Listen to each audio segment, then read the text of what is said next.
जैसा कि आप जानते हैं कि केंद्र की सरकार ने पिछले दिनों लेटरल एंट्री से 9 लोगों को डायरेक्ट जॉइंट सेक्रेटरी लगाया और उसमें किसी भी SC, ST, OBC माइनॉरिटी के व्यक्ति को स्थान नहीं दिया।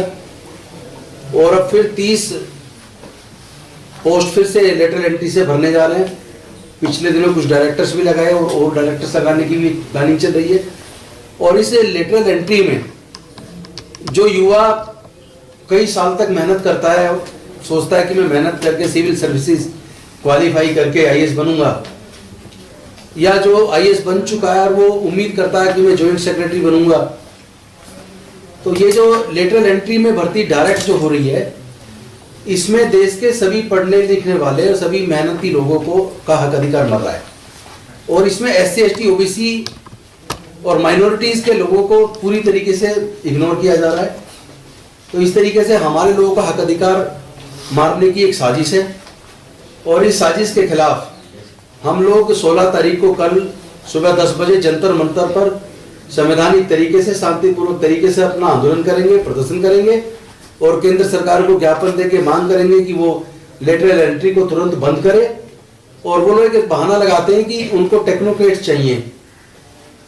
तो मैं ये कहना चाहता हूं कि टेक्नोक्रेट्स तो भारत सरकार में और स्टेट गवर्नमेंट्स में हर जगह ऑलरेडी हैं, अलग अलग PSUs के अंदर हैं और दूसरे अंडरटेकिंग जो है उनके अंदर हैं, भारत सरकार के अलग अलग विभागों में हैं, जहाँ पे टेक्नोक्रेट एक से ब्रिलियंट है और जिसकी 30-35 साल की एक्सपीरियंस है और वो शायद बहुत ज्यादा कंट्रीब्यूट कर पाएंगे। बेसिकली ये बहाना है। सच्चाई ये है कि जो इनके अपने मिलने जुलने वाले लोग हैं, पूंजीपति लोग हैं, उन पूंजीपति लोगों के एजेंडे को जब सरकार के अंदर बैठे हुए लोग जब उसको लागू करना चाहते हैं, तो ब्यूरोक्रेट्स अक्सर देखते हैं कि लॉ के हिसाब से मेंटेनेबल है, करना चाहिए, फाइल आगे बढ़ानी चाहिए, नहीं बढ़ानी चाहिए, तो उनको ये बाधा नजर आती है। इसलिए वो ऐसे जॉइंट सेक्रेटरी जो उनके अपने बंदे हों, उन बड़े बड़े पूंजीपतियों के अपने बंदों को यहाँ अलग अलग मंत्रालयों में फिट करना चाहते हैं, ताकि उनके माध्यम से फाइल बनवा के वो अपने एजेंडे को सेट कर सकें। इरादा कुछ और है और इसका सीधा सीधा नुकसान देश का जो मेहनतकश समाज है, जो पिछड़ा समाज है, और अल्पसंख्यक समाज है, जो गरीब समाज है, उनका सबका हक अधिकार मारा जा रहा है। तो इसके खिलाफ पूरे समाज के लोग एकजुट होकर आज हमने तय किया है कि कल हम लोग इस पे प्रदर्शन करेंगे और मजबूती से अपनी बात को रखेंगे और केंद्र सरकार को हम प्रेशराइज करेंगे कि वो इसको तुरंत विड्रॉ करे। और दूसरी बात, जो इन्होंने प्राइवेटाइज किया, जो भारत सरकार के उपक्रमों को बेच रहे हैं, ये भारत सरकार के उपक्रमों को बेचना बंद करें। भारत में पहले लोग देखते थे कि जब बजट आता था तो लोग ये देखते थे कि भाई इनकम टैक्स की क्या वो बनाई गई है लिमिट, या ये देखते थे क्या सस्ता हुआ क्या महंगा हुआ। लेकिन इस बार अनफॉर्चुनेटली हम देख रहे हैं कि लगभग 2.25 लाख रुपया भारत सरकार के उपक्रमों को बेचकर कमाने का लक्ष्य इस केंद्र की सरकार ने रखा है, जो बहुत ही मतलब अनफॉर्चुनेट है। ऐसी सरकार देश को कभी नहीं मिली। ये सरकार पूरी तरीके से पूंजीपति की सरकार है। इसको देश के लोगों से कुछ लेना देना नहीं है, केवल अपने पूंजीपति मित्रों के काम को, उनके आइडिया को, उनके बिजनेस को प्रमोट करने की एक साजिश है। और मैं समझता हूँ देश के लोग इसको बर्दाश्त नहीं करेंगे और हम लोग इसके खिलाफ मजबूती से आंदोलन करेंगे। और साथ में हम लोग प्राइवेट सेक्टर में भी रिजर्वेशन की मांग करते हैं, चूंकि भारत सरकार के बहुत सारे उपक्रमी ऑलरेडी बेच चुके हैं और जो बेचे गए वहां सब वो सारी वैकेंसी जो हमें मिला करती थी वो हमें मिलनी बंद हो गई है। तो एक तरीके से हमारे आगे बढ़ने के जो रास्ता डॉक्टर बाबा साहेब अम्बेडकर जी ने पढ़ाई मतलब शिक्षा के माध्यम से और रिजर्वेशन के माध्यम से जो हमें दिया था, वो लगभग इन्होंने छीन लिया है। इसलिए हमें मजबूत होकर, एकजुट होकर इस लड़ाई को आगे बढ़ाना है और नॉन पॉलिटिकल, पूरी तरह सामाजिक तौर पर पूरा समाज एकजुट होकर इसके खिलाफ आंदोलन करेगा। और मैं चाहूंगा जो हमारे साथी बैठे डॉक्टर रतनलाल जी अपनी बात रखेंगे। शुक्रिया। जय भीम साथियों। कल मिशन जय भीम की ओर से कॉल है जंतर मंतर पर, और हम लोग संविधान बचाओ संघर्ष समिति की ओर से हैं और कल के प्रोग्राम का पूरा समर्थन है और इसी सिलसिले में ये प्रेस कॉन्फ्रेंस हो रहा है। बेसिकली हम लोग लगातार इस सरकार के खिलाफ संघर्ष करते रहे, आज से नहीं कई वर्षों से लगातार। अगर रोहित बोमुला के समय से देखें तो लगातार हम लोग इनके खिलाफ, क्योंकि ये इनका जो दर्शन है, जो फिलॉसफी है, वो फिलॉसफी बेचू है, बेचेंगे ही बेचेंगे। तो अभी राजेंद्र पाल गौतम जी ने कहा कि प्राइवेट सेक्टर में रिजर्वेशन का एक सवाल है, लेकिन 7 मार्च को अनिल जैन साहब हैं, भारत बंद का भी कॉल है संविधान बचाओ संघर्ष समिति की ओर से। हम ये मान के चलते हैं कि लैटरल एंट्री का सवाल हो, किसानों का सवाल हो, प्राइवेटाइजेशन हो और तमाम जो घटनाएं घट रही हैं, चाहे सीए एनआरसी हो, एक ही दर्शन के विभिन्न पहलू हैं। तो इसलिए लगातार हम लोग किसानों को भी समर्थन कर रहे हैं और जो ये पूरा निजीकरण हो रहा है, सब कुछ बेचा जा रहा है, तो ये मुहिम अगर आगे बढ़ेगा तो हम लोग इस मूड में हैं कि जो बड़े बड़े उद्योग हैं, जो कंपनियां हैं, उसके राष्ट्रीयकरण का मसला जो है, ये मुद्दा समाज और देश के सामने आए, क्योंकि वो पैसा जो है उनका निजी पैसा नहीं है, समाज का ही पैसा है। और समाज, मेहनत कश किसान मजदूर, ये खून से कमाया हुआ पैसा है। और मोदी सरकार, भाजपा सरकार, ये तमाम सब चीज जो सार्वजनिक उपक्रम है उसको बेच कर और वे पूंजीपतियों को, अडानी अंबानी को जो है पूरा फायदा पहुंचा रही है। और किसान बिल देख लीजिए, तमाम तरह के घटनाक्रम देख लीजिए, एजुकेशन का प्राइवेटाइजेशन हो रहा है, सब कुछ हो रहा है। तो बेसिकली ये संविधान विरोधी सरकार है। इसकी आस्था, इसकी मान्यता, इसका कमिटमेंट सरकार के प्रति नहीं है। इसलिए ऐसी स्थिति में तमाम जो देश के जो सोचने समझने वाले मेहनतकश मजदूर और तमाम जो बोलने वाले, लिखने पढ़ने वाले लोग हैं, इस सरकार के खिलाफ जो है आंदोलन करें। और कल जंतर मंतर पे है, 7 तारीख का प्रोग्राम देखते हैं। हम लोगों ने अपील की है तमाम सामाजिक और राजनीतिक संगठनों से कि आप अलग अलग करके मत देखिए। किसान भाई के साथ जो हो रहा है, कल SC/ST एक्ट में हुआ था, कल रोस्टर के सवाल पे हुआ था, CA NRC हो रहा है, तो इसको अलग अलग करके मत देखिए। एक ही फिलॉसफी का, एक ही दर्शन से आ रहा है और ये भाजपा की सरकार है। इसका दर्शन बंच ऑफ थॉट से आ रहा है, मनुस्मृति से आ रहा है। ये चंद पूंजीपति और चंद, पूरा सवर्ण नहीं, चंद सवर्णों की सरकार है, उसके हित में काम कर रही है। इसलिए डू और डाई का मसला है। अगर आज आप अपनी आवाज नहीं खोले, आज अगर प्रतिरोध नहीं किए, तो आने वाली नस्लें हमें कोसेंगी कि जब सब कुछ बेचा जा रहा था, जब संविधान की धज्जियां उड़ाई जा रही थी, जब फंडामेंटल राइट्स खत्म किए जा रहे थे, जब आरक्षण खत्म किए जा रहे थे। ईवीएम का भी मसला है, ईवीएम का भी मसला है। तमाम ये सारे एक ही जो दर्शन है उसी का अंग है। ईवीएम का भी हम लोग विरोध कर रहे हैं, लगातार इसके खिलाफ हम लोग बोले हैं। और ये पॉलिटिकल पार्टी से भी अपील करते हैं कि पॉलिटिकल पार्टी सिर्फ आप वोट लेकर सरकार चलाने के लिए, सरकार किसके लिए? लोगों की सरकार, लोगों के लिए कि पूंजीपतियों के लिए? अब आकर खुलकर बोलिए, चाहे ईवीएम का मसला हो, निजीकरण का मसला हो। अगर आप नहीं बोलेंगे तो यहां अगर समाज नहीं बचेगा तो राजनीतिक दल भी नहीं बचेगा। यह विंडिक्टिव सरकार है। इसी सरकार में बड़े बड़े घोटाले हुए, बैंक के पैसे लेके भाग गए, विदेश में जाके खीरा चोरी के आरोप में जेल में लोग बंद है, हीरा चोरी करके सब विदेश में ऐश कर रहा है। तो इसलिए अब समाज को जगना पड़ेगा। और मैं एक लाइन कह के मैं अपनी बात खत्म करता हूं कि लोहिया कहते थे, और डॉक्टर अंबेडकर को पढ़िए। और आजकल नेता लोग से ट्वीट कर रहे हैं, ट्वीट करिए, बहुत अच्छी बात है, लेकिन ट्वीट करने से लोकशाही नहीं बचेगी, आपको सड़क पर उतरना पड़ेगा। लोहिया कहा करते थे कि जब सड़कें सुनसान हो जाएंगी तो संसद आवारा हो जाएगा। डॉक्टर अंबेडकर बार बार, मैं यूट्यूब चैनल चला रहा हूं, उसमें बार बार वो एपिसोड्स आ रहे हैं, बार बार कह रहे हैं कि आपको अपनी कुर्बानी देनी होगी, अपने अधिकारों की रक्षा के लिए आपको लड़ना पड़ेगा। बगैर लड़े कोई भी जिंदा, अगर जीवंत समाज है तो लड़ेगा ही लड़ेगा, नहीं लड़ेंगे तो आपके हक हकूक और आप फिर जो है आजादी के पहले वाली जो स्थिति थी, फिर आपको मनुस्मृति और पेशवाई युग में ले जाने की तैयारी हो रही है। इसलिए तमाम साथियों से अपील है कि कल तो कम से कम आए ही जंतर मंतर पे, वहां हम लोग अपनी बात रखेंगे। और इसके अलावा जो 7 तारीख का कॉल है संविधान बचाओ संघर्ष समिति की ओर से, उसकी भी तैयारी की जाए। शुक्रिया। मैं चाहूंगा डॉक्टर SN गौतम साहब हैं, वो भी थोड़ा ब्रीफ करें। साथियों, जय भीम। हम मिशन जय भीम द्वारा आयोजित 16 तारीख का जो प्रदर्शन है जंतर मंतर पर 10 बजे, मैं सभी लोगों से, जो भी मुझे सुन रहे हों और जो देख रहे हों, उनसे निवेदन करता हूं कि इस आंदोलन को सफल बनाने के लिए अपने संसाधनों से पहुंचने का प्रयत्न करिए। अभी जो घृणा का माहौल पूरे देश में पैदा किया जा रहा है, ये और भी बढ़ेगा। इसमें और भी लोगों के ऊपर अत्याचार किए जाएंगे। और इसमें सबसे ज्यादा जो मूक दर्शक आज की सत्ता में जो बैठे हुए, सबसे ज्यादा दुर्भाग्य का विषय है कि आज हमारा देश न्यायपालिका के ऐसे मानसिकता का शिकार हो रहा है जहां कमेरे वर्ग के लोगों के साथ न्याय नहीं मिल पा रहा है। कल ही एक पूर्व चीफ जस्टिस उन्होंने अपनी बहुत अच्छी तकरीर करते हुए उन्होंने कहा है कि न्याय अब कारपोरेट सेक्टर की धरोहर बन गया है और गरीबों को वो नहीं मिल पा रहा है और वहाँ न्याय की उम्मीद करने की कोई उम्मीद नहीं करता है और लोग वहाँ जाना पसंद नहीं करते हैं। मैं उन्हीं न्यायाधीश से पूछना चाहता हूँ कि न्याय का सत्यानाश तो आप ही करके गए हैं, जब आप पर महिला को प्रताड़ित करने का दोष लगा तो आप ही उसके चेयरमैन बन के आप ही ने तो सत्यानाश किया न्याय व्यवस्था का। तो हम इस देश की न्याय व्यवस्था को पुनः सशक्त बनाने के लिए न्याय आयोग बनाने की मांग रखते हैं और यही न्यायपालिका है जो ईवीएम को परमिशन नहीं रोक नहीं रही है, उसके वहां जाने पर हर तकरीर को वो निगलेक्ट करती है। ये वही न्यायपालिका है जो जज जोया का मर्डर होने पर उसके कोई जांच नहीं करवाती है। शेड्यूल कास्ट, ओबीसी, कमेरा वर्ग, किसान, इन सब लोगों को डर लगता है कि हम इन न्यायाधीशों के पास जाएंगे।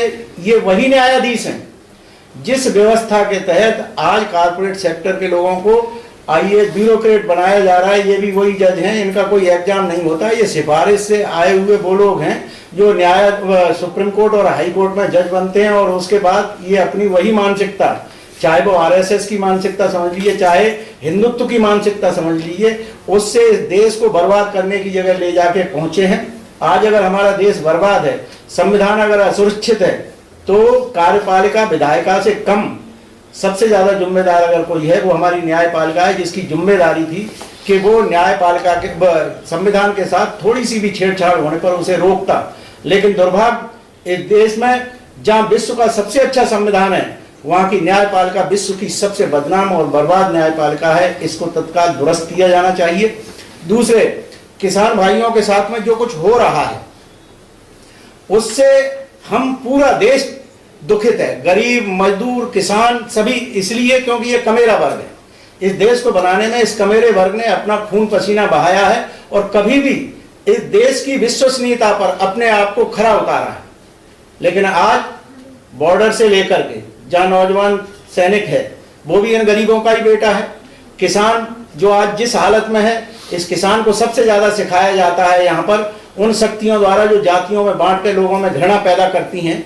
उन शक्तियों ने इतना ज्यादा इस देश में अपने आप को घुसा रखा है कि वो जाएंगे जब ये आंदोलन और ज्यादा पीक पर जाएगा, जैसे ही हम लोगों का सबका एकजुट होना शुरू होगा, ये जातिवादी शक्तियां इसमें घुसेंगी और उसके बाद एक दो स्टेटमेंट, क्योंकि मीडिया इनके हाथ में है, तो हमें इसके लिए सबसे पहले तैयार होना चाहिए कि जो सोशल मीडिया है उस पर इस बात का सबसे पहले सबसे ज्यादा प्रचार करिए कि जो घृणा का माहौल पैदा किया जा रहा है जाति के नाम पर, कोई भी किसी भी व्यक्ति को कोई भी जाति और धर्म के नाम का, चाहे भले ही अनुसूचित जाति का हो, और वो अनुसूचित जाति को जातिवादी विचारधारा के बीच में अगर बात कर रहा है, एक तो उस पर प्रचारित न करें, अगर ऐसा कहीं हो भी गया है तो उसको कंडेम करें। और उसके बाद आज जो आरक्षण का 10% जो इकोनॉमिकल बैकवर्ड वो जनरल क्लास को दिया जाता था, आप उसमें उठा के देख लीजिए, उसमें भी छलावा है। छलावा किस बात का है? या तो उसमें ब्राह्मण आता है जो सबसे ज्यादा जातिवाद फैला करके कंडेम करता है एक दूसरे को, या फिर उसके बाद बनिया आता है। जो क्षत्रिय वर्ग है वो अभी भी शिक्षा के क्षेत्र में हमारी तरह ही पिछड़ा हुआ है, तो वो उस स्थिति में लड़ाई में नहीं आ रहा है, लेकिन एक ग्रुप बना दिया गया है जाति के नाम पर समाज को बांटने के लिए कि ठाकुर, बामन, बनिया तीनों अपने इकट्ठे हो जाओ और गरीबों के ऊपर शोषण करो। ये गलत भावना है। आज गांव में ब्राह्मण, क्षत्रिय और वैश्य अगर वो गांव में रहते हैं, उनके बच्चे भी नहीं पढ़ पा रहे हैं, शिक्षा उनके लिए भी वही हो जाएगी दूषित। और जो लोग रिजर्वेशन को ये मान के चलते हैं कि रिजर्वेशन सिर्फ शेड्यूल कास्ट और शेड्यूल ट्राइब और ओबीसी और माइनॉरिटी के लिए है, ये गलत बात है। आज की तारीख में रिजर्वेशन सबसे ज्यादा जो मिल रहा है वो जनरल क्लास के लोगों को मिल रहा है। इन लोगों को तो सबको दबा दिया गया है। और उस जनरल क्लास में, ये बात मैं बड़े ही ईमानदारी के साथ कह रहा हूं कि घृणा का माहौल पैदा करके ब्राह्मण और बनिया के सिवा और किसी को भी ये आरक्षण का फायदा ज्यादा नहीं मिल पा रहा है। इसीलिए एक तो जातिगत हमारी जनगणना होनी चाहिए। ये इस समय होने वाला समय है कि इसमें जातिगत जनगणना हो, जिससे मालूम पड़े कि ओबीसी के कितने लोग हैं। और शिक्षा पर सबसे ज्यादा दबाव हमें देना चाहिए कि शिक्षा का जो बजट है, शिक्षा का जो तरीका है, गरीब को बिल्कुल उससे दूर कर दिया गया है। और यही जो चाल है यही फैलाता है। सदियों से अगर हम गुलाम रहे, हम इस ब्राह्मणवादी मानसिकता से नहीं, हम ब्राह्मण के कारण गुलाम रहे हैं। और आज भी ब्राह्मण कहीं भी आप चले जाइए, वो अपनी जातिवादी मानसिकता से अलग नहीं है, और उसकी जातिवादी मानसिकता के अलग न होने से समाज में घृणा फैलती है, हमारा देश कमजोर पड़ता है। और आज जब हम देखते हैं कि किसी भी गरीब के ऊपर शोषण हो रहा है, तो फटाक से जाकर के वो एक आवाज दे देता है, ये कौन जात का आदमी, किस जाति के व्यक्ति को पीट रहे, किस धर्म के व्यक्ति को पीट रहे। ये जो फैलाने वाली शक्ति है, इसके मुंह को कुचलना भी पड़ेगा, इसको दबाना भी पड़ेगा।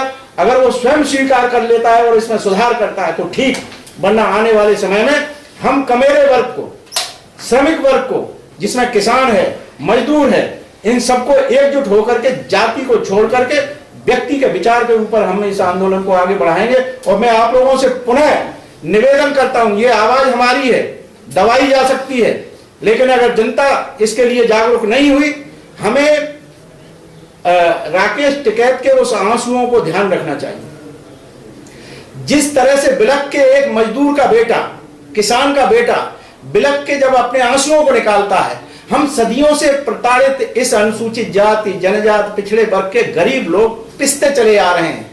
कब तक? हमारे आंसू तो सूख चुके हैं, और इन आंसुओं को पुनः अगर शक्ति आपने देना है तो आइए, अपने साधन से, तन से, मन से, धन से इस सरकार को उखाड़ के फेंकने के लिए तैयार हुई है।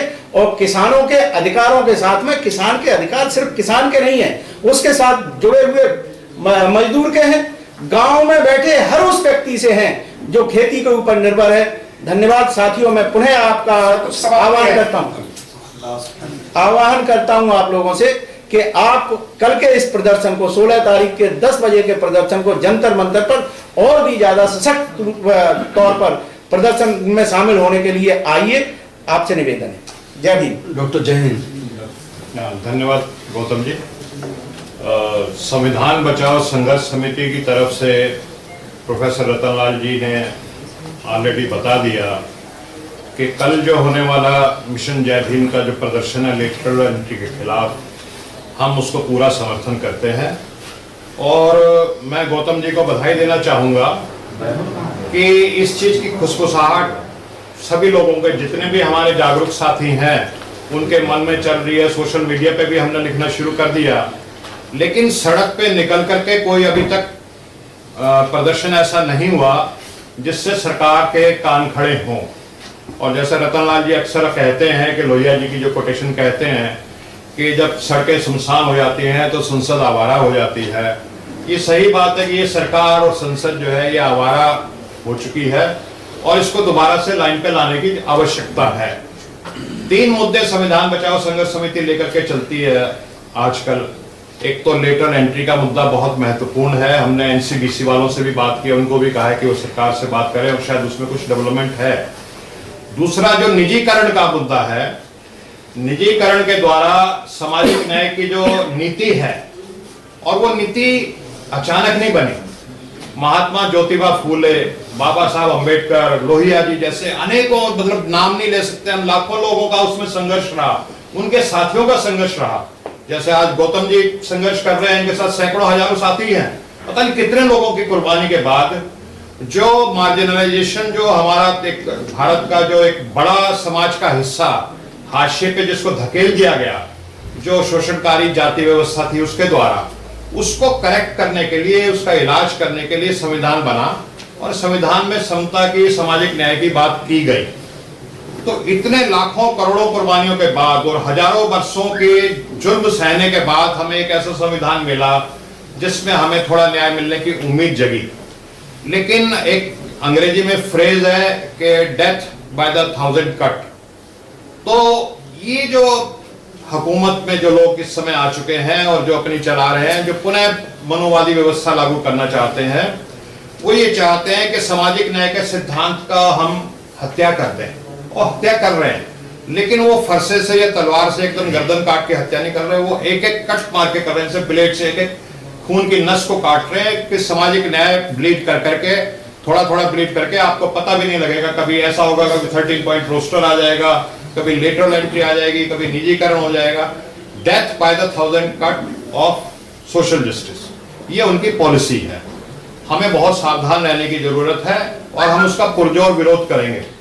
एक बचपन में हम सबने गीत सुना था कि हम लाए हैं तूफान से कश्ती निकाल के, इस देश के बच्चों इसे रखना संभाल के। तो जो कश्ती तूफान से हमारे बाबा साहब निकाल के लाए, ज्योतिबा फूले निकाल के लाए, लोहिया जी निकाल के लाए, माननीय काशीराम जी निकाल के लाए, उस कश्ती को अगर हम नहीं संभालते तो हम उनके कपूत साबित होंगे।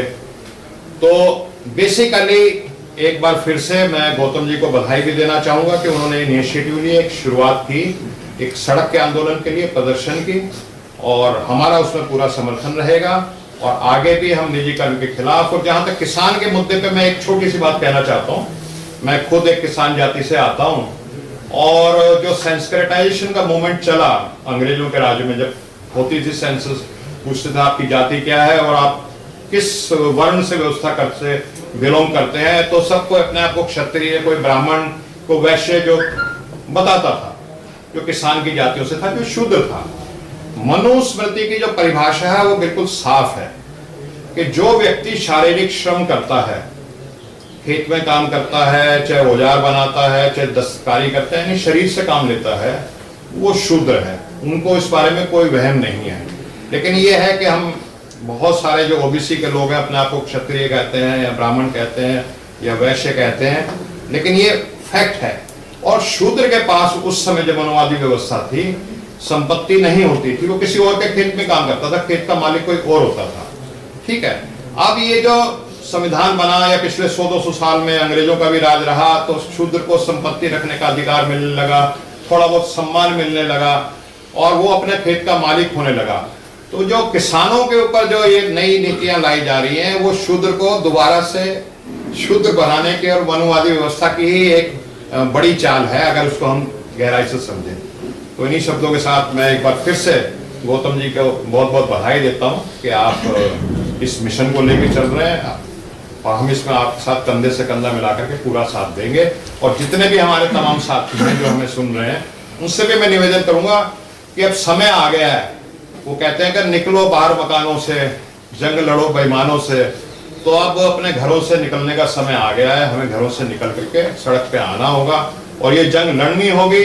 जो हमारे पूर्वज, हमारे बुजुर्ग हमारे लिए उपलब्धियां देके गए हैं, उसको हमने ना सिर्फ बचाना है बल्कि हम उसको आगे बढ़ाना है। तभी हम उनके सच्चे सपूत और उनके अनुयायी और उनके फॉलोअर साबित होंगे। धन्यवाद। जय भीम। लक्ष्मण यादव।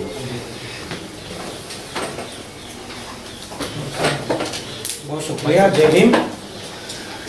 आज इस प्रेस कॉन्फ्रेंस में जब हम लोग यहाँ इकट्ठा हुए हैं, इसकी योजना ये है कि आगामी 16 फरवरी यानी आने वाले कल एक बड़ा प्रदर्शन रखा गया है जंतर मंतर पर, और वो प्रदर्शन इस सवाल पर है, एक बृहत्तर सवाल पर है कि यह देश किसका है, किसके लिए इस देश में सरकारें चल रही हैं और नीतियां किन के लिए बनाई जा रही हैं। और उनमें से 3 मुद्दे जो चुने गए हैं, उसमें सबसे पहला मुद्दा लेटरल एंट्री का है, और जिसके बारे में विस्तार से हमारे पूर्व के वक्ताओं ने बताया कि पहले तो यह देश कौन चलाएगा, इसका मौका आपसे छीना गया। जिस शूद्र तबके की बात अभी अनिल जी कह रहे थे, शारीरिक श्रम करने वाले लोगों को, उनको इस देश को चलाने के तमाम सत्ता प्रतिष्ठान जो बनाए गए, उनसे बाहर रखा गया। और थोड़े से लोग इस देश में नीतियां बनाते थे, नियम कानून बनाते थे, और उससे वो इस पूरे देश और समाज को चला रहे होते थे। संविधान बनने के पहले का भारत बिल्कुल अलग था और संविधान बनने के बाद का भारत बिल्कुल अलग होना था। जैसे डॉक्टर अम्बेडकर ने कहा कि अगर इसे लागू करने वाले लोग न्यायप्रिय न रहे तो यह संविधान कागजों का पुलिंदा मात्र रह जाएगा। 70 साल बाद हम उस दौर में हैं और उस भूमिका में हैं जहां फूले अम्बेडकर पेरियार की विरासत की वजह से हम इस भूमिका तक पहुंचे। इसलिए हमारी जिम्मेदारी है कि अगर हम कहीं प्रोफेसर बन के बैठे हैं, वकील हैं, जज हैं, सामाजिक कार्यकर्ता हैं या अलग अलग राजनीतिक या सामाजिक भूमिकाओं को निभा रहे हैं, तो हमारी जिम्मेदारी है कि हम मूल्यांकन करें कि 70 साल बाद क्या वाकई वो संविधान कागज का पुलिंदा मात्र बचा है, या उन लोगों को भी इस समाज को चलाने में भूमिका मिलेगी जिनको संविधान के पहले सायास बाहर रखा गया। तो उसमें एक मुद्दा सामने आ रहा है, वो लिटरल एंट्री का है। हम लोग बचपन में सुनते थे कि देश कौन चलाता है, पीएम, सीएम और डीएम, यानी पीएम और सीएम राजनीतिक पद है और डीएम वो ब्यूरोक्रेसी है जो नेता को यह समझाने और बताने का काम करती है कि दस्तावेज कैसे बनेंगे, देश कैसे चलेगा। दर्शन नेता देता है और बाकी काम ब्यूरोक्रेसी करती है। वो ब्यूरोक्रेसी जिसमें मांग ये हो रही थी कि पहले रिजर्वेशन लागू किया गया बहुत देर में, और रिजर्वेशन लागू करने के बाद भी देखा गया कि जो सबसे ऊपर वाले पद हैं कैबिनेट सेक्रेटरी रैंक के, वहां तक लोग नहीं पहुंच पा रहे क्योंकि प्रमोशन नहीं हो पा रहा। वो आंतरिक मामला। कहां तो लड़ाई उस बात पर खड़ी करनी थी कि 70 साल बाद एक कैबिनेट बनता है नरेंद्र मोदी सरकार का, जिसमें 3 दर्जन से 4 दर्जन कैबिनेट सेक्रेटरी बनाए जाते हैं, जिसमें रिजर्व कैटेगरी के लोग लगभग नगण्य हैं। तो सवाल वहां जाना था कि कैबिनेट सेक्रेटरी कितने लोग हैं। अब यह हो गया कि उसे सिंगल पोस्ट बना करके लिटरल एंट्री के जरिए रिजर्वेशन को ही खत्म कर दिया गया। इसके साथ दूसरा सवाल जुड़ा प्राइवेटाइजेशन का, और प्राइवेटाइजेशन का 3 दशक का जो नियो लिबरल पॉलिसीज आई, नव उदारवादी नीतियां आई, जिनके पीछे, और वो देखना यह होगा कि वो उसी समय ये सारी आर्थिक नीतियां लागू हो रही हैं जिस समय इस देश का बहुजन सामाजिक और सांस्कृतिक भूमिका से आगे बढ़ करके राजनीतिक दावेदारी शुरू कर रहा था। वही 90 का दशक है और उसी समय प्राइवेटाइजेशन सामने आता है। तो ये पैरेलल एक नीति है। एक तरफ मंदिर बनाने की लड़ाई होने शुरू होगी, उसी समय मंदिर के लिए आंदोलन शुरू हुआ, और उसी समय सोशल जस्टिस की तमाम आवाजें मजबूत हो रही थी और नई आर्थिक नीतियां लागू हो रही थी। और अब हम जो 3 दशक बाद इन नई आर्थिक नीतियों से वहां पहुंचे हैं जहां पूरी तरह से पब्लिक सेक्टर, एक कल्याणकारी राज्य की अवधारणा ये कहती है कि जहां सब सामाजिक और आर्थिक विषमता ज्यादा हो, वहां राज्य अपनी भूमिका आगे बढ़ाता है कि जिसकी जेब में पैसा न हो उसे भी अच्छी शिक्षा, अच्छा रोजगार और अच्छी दवाई मिले। लेकिन प्राइवेटाइजेशन की वजह से अब तय हो जाएगा कि आपकी जेब में कितना पैसा है, इससे आपको शिक्षा मिलेगी, दवाई मिलेगी या कुछ मिलेगा या नहीं। तो दूसरा मुद्दा प्राइवेटाइजेशन का है। Privatisation basically anti reservation, anti social justice और बड़े अर्थों में कहें तो एंटी कॉन्स्टिट्यूशन है। इसलिए दूसरा मुद्दा प्राइवेटाइजेशन का है। हम उसमें आरक्षण की मांग करते हैं। प्राथमिक तौर पर हम निजीकरण का विरोध करने का सवाल उठा रहे हैं, लेकिन उस विरोध के साथ साथ ये प्लान बी है कि अगर प्राइवेटाइजेशन हो रहा है तो वहां रिजर्वेशन का सवाल। और तीसरा सवाल किसानों के समर्थन का है। हम सारे लोग आज बेशक अपने हाथ से हल और हथौड़ा न चला रहे हो, लेकिन हमारी जड़ें किसानी में है। इसलिए उस किसानी का हमारे ऊपर कर्ज है कि हम जिस भी भूमिका में आज खड़े हैं, हम उस सवाल को उठाएं कि हमारे लोगों का जो हमें विरासत में मिला वो हमसे छीना जा रहा है, ताकि अगली पीढ़ी जब हमसे पूछे कि आपको तो इतना कुछ मिला था, आप एक विश्वविद्यालय में खड़े होकर बोल सकते थे, आप नेता थे, आप वकील थे, आप जज थे, अगर हम नहीं बचा पाए तो फिर आगे बचाने के लिए कुछ नहीं मिलेगा। इसलिए मैं आप सभी से ये अपील करता हूं कि ये वक्त है बोलने का, और ये 3 मुद्दे प्राथमिक हैं और इनके आधार पर हम कल जंतर मंतर पर एक बड़े इस आयोजन में शामिल हों। और संविधान बचाओ संघर्ष समिति ने एक प्रस्ताव दिया है 7 मार्च के भारत बंद का, हम उस पर भी आपसे समर्थन मांगते हैं, क्योंकि वाकई डॉक्टर लगिया की बात हो रही थी, मैं उनका एक कोटेशन और जोड़कर अपनी बात को विराम दूंगा कि जिंदा कौमें 5 साल इंतजार नहीं करती हैं। बहुत शुक्रिया। और मिशन जय भीम के राष्ट्रीय महासचिव वीपी निगम साहब से निवेदन करूंगा, वो भी 2 मिनट में कल के लिए सबको निमंत्रित करें, उसका प्रश्न रखेंगे। जय भीम साथियों, मेरा अनुभव 37 साल का सरकारी अफसर के तौर पर रहा है। मैं ये जानता हूं, एक तो एंट्री जो है गवर्नमेंट में हमेशा केवल इनिशियल क्लास 1 पोस्ट पर रही है अभी तक, और ये पहला ऐसा मौका है कि इस सरकार ने पहले 9 पोस्टों का एडवर्टाइज किया और उसमें एंट्री दी। वो टेस्ट चेक था कि कितना इसका विरोध होता है, और हम उसके भागीदार हैं कि हमने उसका विरोध नहीं किया, जिससे उनकी हिम्मत बढ़ी और अब दोबारा से 30 पोस्टों की उन्होंने एडवर्टाइजमेंट की है। मैं जानता हूं कि जब एक आदमी एक किसी भी सरकार में ऑफिसर रैंक पर सम्मिलित होता है, नियुक्त होता है, तो वो अपने रिटायरमेंट तक काउंट करता है कि मुझे किस किस पोस्ट तक पहुंचना है। और ये बड़े दुख की बात है कि अगर बीच में कोई भी आदमी बीच में एंट्री होता है तो उसको बहुत दुख होता है। ये सिर्फ रिजर्वेशन का मामला नहीं है, ये सब उन अधिकारियों के लिए मामला है, ये जनरल का भी मामला है, ये SC ST OBC का भी मामला है। उन्होंने ये तो किया ही किया, आई कैन अंडरस्टैंड, मेरे को पता है कि जो उसके नीचे डिप्टी सेक्रेटरी के नीचे जो काम कर रहा होगा अंडर सेक्रेटरी, उसको कितना सहयोग देगा और क्यों देगा, क्योंकि उसने एजेंडा अपना लेना है। गवर्नमेंट में किसी प्रोजेक्ट को मैच्योर करने के लिए अगर आपको कोई स्पेशलिस्ट चाहिए तो उसके लिए कंसल्टेंट अपॉइंट होते हैं, वो किसी प्रोजेक्ट के लिए होते हैं। अगर मान लीजिए हमने सिग्नेचर ब्रिज को बनाना है तो उसके लिए उस प्रोजेक्ट कॉस्ट में ही कंसल्टेंट की पोस्ट होती है, उसको हम पैसा देते हैं उस पोस्ट के लिए, उस प्रोजेक्ट के लिए, लेकिन अपॉइंटमेंट परमानेंटली कभी नहीं करते, सैलरी पर नहीं करते। सैलरी तो देने के बाद आपके ऊपर एक परमानेंट लायबिलिटी हो गई, और उस जो 9 पोस्टें थी उनमें से काफी लोग छोड़ के चले गए हैं, इसीलिए क्योंकि ना तो उनको ज्ञान प्राप्त होता है, जब हम काम करते हैं तो हम एक सबसे ज्यादा काम होता है एक इस लेवल पर नोटिफिकेशन जारी करने का काम, सिंपल नोटिफिकेशन हुआ, लेकिन जब प्रपोजल बनती है तो कितने डिपार्टमेंट को कंसल्टेंट करने के बाद हम उस प्रपोजल को बनाते हैं, उसमें इतने डिपार्टमेंट का उनको ज्ञान भी प्राप्त नहीं होगा जो एंट्री कर रहे हैं, इसीलिए वो लोग सक्सेसफुल भी नहीं होंगे।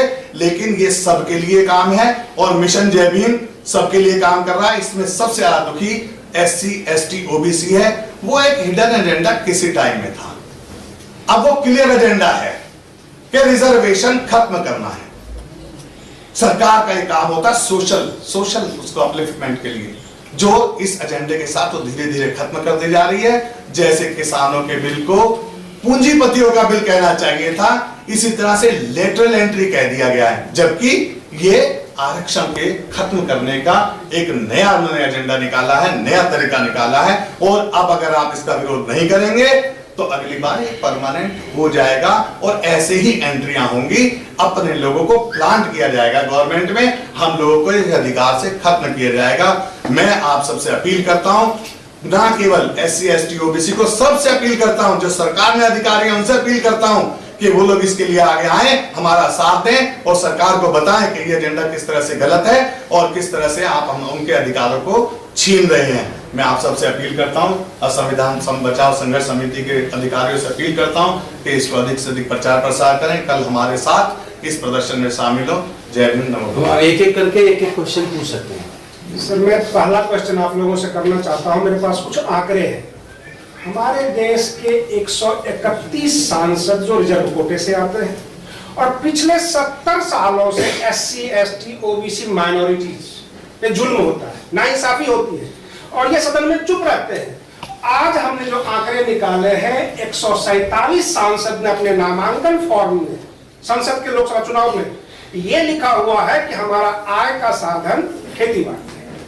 पिछले 80 दिनों से किसान आपके बॉर्डर पर बैठे हैं और ये 147 सांसद और ये 131 सांसद सदन में चुप क्यों रहते हैं? ये लड़ाई केवल सड़क पे ही होगी या सदन में भी होगी?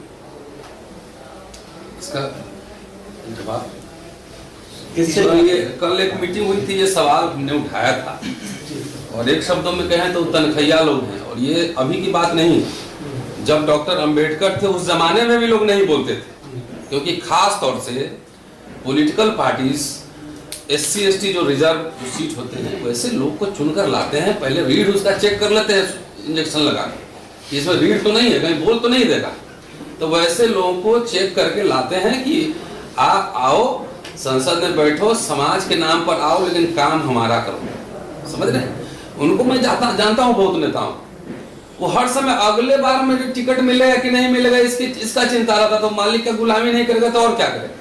अभी आपने देखा बिहार में एक मंत्री महोदय गए थे तो उनको अटेंडेंट वहां पे वेलकम किया, वहां पे प्रिंसिपल सेक्रेटरी नहीं था। तो ये मान के चलिए, देखिए जिसका समाज जिंदा होता है ना उसकी राजनीति भी जीवित होगी। ये मान के चलिए वो नहीं बोलेंगे, हमें समाज से अपील करना है, जिन्हें बोलेंगे तो उनका स्वागत है। हम नेताओं से बात करने जाते हैं कि भाई चाहे रोस्टर का सवाल रहा तब भी बात करने गए, चाहे SC ST एक्ट वाला सवाल था तब भी बात करने गए। जिसमें हिम्मत है, जिसमें जमीन जगह है अब राजेंद्र पाल गौतम जी भी तो दिल्ली सरकार में मिनिस्टर भी हैं, विधायक हर प्रोग्राम में रहते हैं, बोलते हैं ना होगा मंत्रालय रहे न रहे, विधायकी रहे न रहे, लेकिन चेहरा भी तो दिखाना है। तो अभी ऐसे ऐसे लोगों का भी जमीर मरा हुआ है, वो लोग तनखैया हैं, मालिक की गुलामी कर रहे हैं, उन्हीं के हाथ से। अब कहिए आप तो राष्ट्रपति ही दलित है और प्रधानमंत्री ही पिछड़ा है, तो ये लोग यही होता है पूरा लीला, इसको हम बोलते हैं, ये जन्म लीला है। आप ही से आपका डेथ वारंट लिखवाएगा, आप ही से लिखवाएगा डेथ वारंट। पिछड़ा प्रधानमंत्री कह रहे हैं, राष्ट्रपति दलित हैं, सोशल जस्टिस मिनिस्टर दलित हैं, तमाम लोग हैं, जो एग्रीकल्चर मिनिस्टर हैं वो किसान समुदाय के हैं। इस लीला को समझना है, ये लोग नहीं समझेंगे तो हम लोग चुप थोड़ी बैठेंगे। आवाजें हमें उठानी है, लोगों के पास जाना है, समाज को जिंदा करना है, समाज को एक्टिवेट करना है। अगर ये नेता नहीं सुधरेंगे तो ये देखिए ऐसा है, वैकेंसी कभी खाली नहीं रहता, नहीं सुधरेगा, नहीं बोलेगा, हम लोग समाज में काम करते हैं, बौखलाहट है, तो वो पूरा कोई ना कोई विकल्प पेश कर देगा। नेता तो आंदोलन, टिकट देने से नेता, ये लोग टिकट वाले नेता है, आंदोलन से नेतृत्व पैदा होता है। आज न कल सामाजिक विकल्प खड़ा कर देगा, इन लोगों की दुकानदारी बंद कर दी जाएगी। तो ये सवाल है, अगर उनसे अपील है, अगर नहीं बोलेंगे, अगर मालिक की ही नौकरी करनी है तो आइए फिर देखते हैं, हम लोग बात करते हैं। और कोई किसी का कोई सवाल? सर, जख्म पे जख्म दिए जा रहे हैं और उसको सहन करने की मुझे लगता है पूरे भारतवर्ष की आदत पड़ गई है। तो इन जख्मों को कैसे खत्म किया जाएगा? सभी लोग मंच पे आके कहते हैं एक हो जाओ, एक हो जाओ। जो हमारे जो एससी वर्ग के लोग हैं वही एक नहीं हो रहे हैं, जो नेता है वो एक नहीं हो रहे हैं। एक मैं समझता हूँ कॉमन मिनिमम प्रोग्राम तैयार हो रहा है और राजनीति से हटके समाज के लोग धीरे धीरे इस सच को समझ रहे हैं कि अगर हम बिखरे रहेंगे तो शोषण बहुत ज़्यादा बढ़ेगा। मैं अंदर की बात है कि सारे समाज के संगठन, चाहे वो अनुसूचित जाति जनजाति के, पिछड़े वर्ग के, अल्पसंख्यक वर्ग के हों या गरीब लोग हों दूसरे वर्गों में, वो सब कहीं ना कहीं एक दूसरे के साथ आ रहे हैं। और आने वाले समय में इतनी बड़ी ताकत देश के अंदर बन जाने वाली है कि कोई भी सत्ताधारी पार्टी देश की जनता को इग्नोर नहीं कर सकती। और भारत के संविधान को जिस तरीके से ओवररूल करके और मनुस्मृति का शासन लाने की कोशिश की जा रही है, इसकी ईंट से ईंट बजाई जाएगी, इसके खिलाफ लड़ा जाएगा, संवैधानिक तरीके से लड़ा जाएगा। और हम ऐसे लोगों को आने वाले समय में, देश की जनता जागरूक हो रही है, ऐसे लोग संसद और विधानसभा में नहीं पहुंच पाएंगे जो लोग अपने समाज के हक अधिकार की बात को नहीं रखते हैं। सर, बात यहाँ आती है कि हम आ तो रहे हैं, मंचों पे भी आ रहे हैं, लेकिन मेरी पब्लिसिटी ना हो, मेरे को जनता ना जाने, लेकिन मैं आपके साथ में हूँ। नहीं, आप देखिएगा धीरे धीरे मुझे लगता है ये जो डर जिन लोगों के दिमाग में है वो डर भी खत्म हो रहा है, क्योंकि डर तो कुर्सी की वजह से है ना, तो कुर्सी तो वैसे भी जाएगी, फिर कुर्सी तो वैसे भी जाएगी, फिर छीनी जाएगी।